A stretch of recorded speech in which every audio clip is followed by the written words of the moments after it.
Welcome to Layn Tik University. You want to know about Turo Car Rental? It's a phenomenal company. I personally love it. I'm a part on the Turo platform. It used to be called Relay Rides. It was rebranded and remarketed as Turo. It's a number one car sharing platform at this time. It's all about the experience.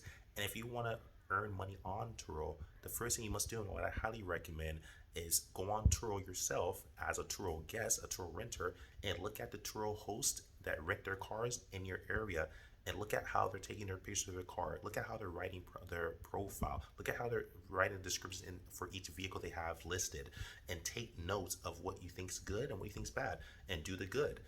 That's the first thing I would say about Turo rental car.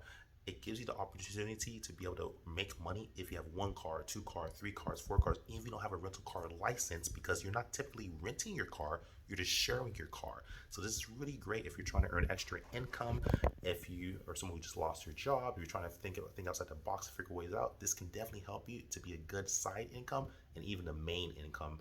But that's all I have to say. That's my 2 cents about Turo rental car. And stay tuned if you want more strategies on how to succeed on Turo. That was just pretty much the intro. Conrad Layn out.